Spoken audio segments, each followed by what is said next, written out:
instructions on how to use it. It also is instructions for a single bevel saw, because this can only tilt over in one direction, whereas some of the calculators out there will assume that you have a saw that can tilt in both directions. Now, I've gone around and measured the angles on all the corners of the walls. All but two of them are roughly 92-ish degrees, and then two of them, which is around the corner by our chimney breast, they're both about 99 degrees. So I'm basically going to cut all of them on 92, except for those two that I'm going to cut on 99. Now, the key thing to remember is, this isn't your taxes. You don't have to be exact, and a few decimal points here and there, well, a few degrees here and there isn't going to make a blind bit of difference. You're much better off just kind of getting roughly in the ballpark and then fitting it if you're really pernickety about the fit. You don't want to fill too much.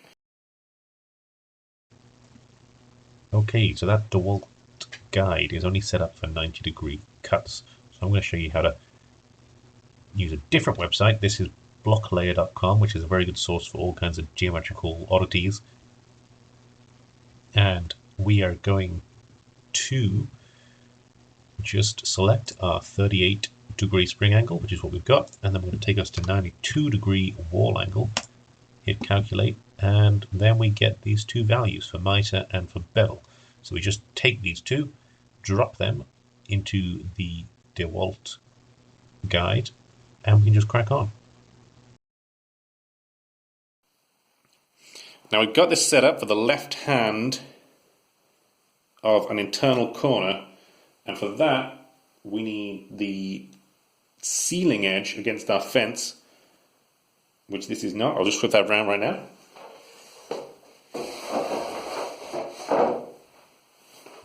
And we got a laser beam, which is quite useful when you're doing this kind of stuff. So what I'm going to do is just take our first kind of rough cut, and we'll see how that fits up on our corner.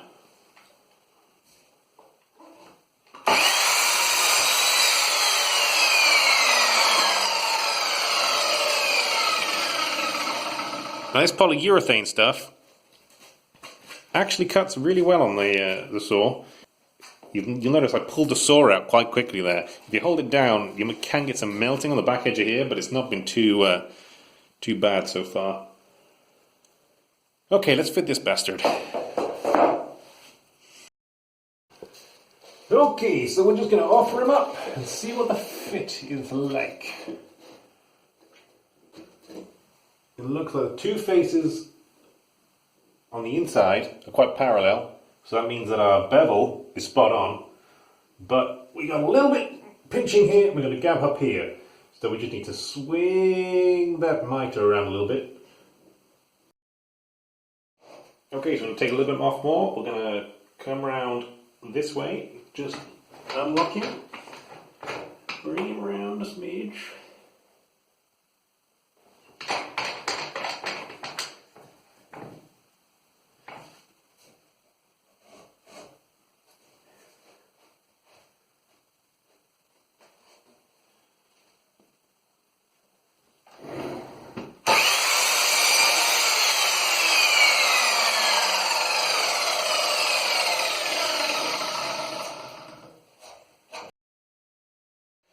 Okay, final fit, hopefully.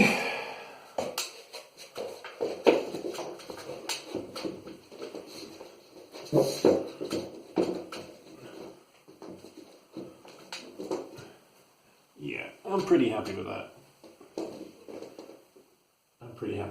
There's a little bit of a gap, but I can't see us getting much better than that. So now all we need to do is just cut the other end to length, and then we're ready to put this thing in. So we got Coving.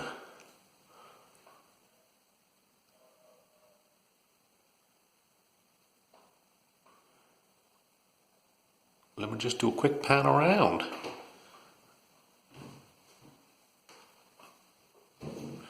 Oh, I'm going to stop because now I'm dizzy.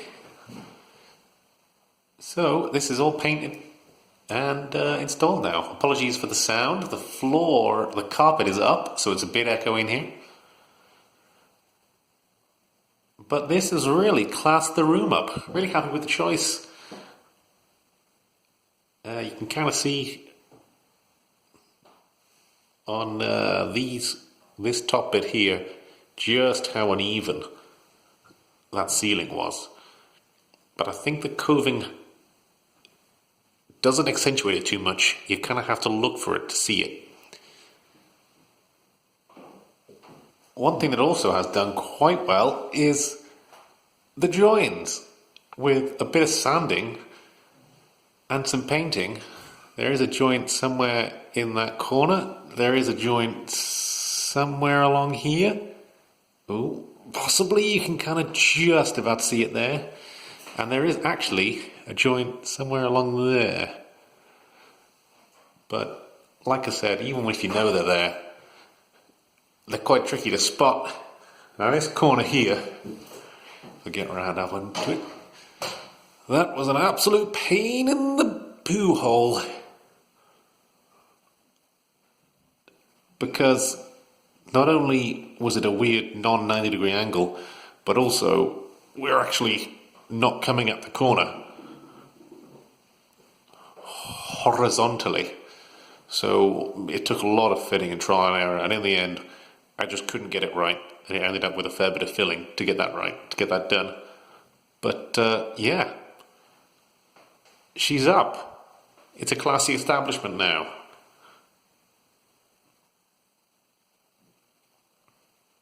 So it's not as simple when you've got uneven ceilings and walls as some videos might make it out to be.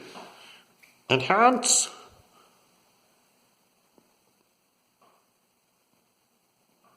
But with a little bit of planning and some nails, it is definitely doable.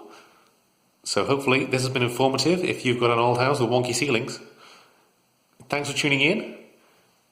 I'll catch you next time. This has been Melv, Underground.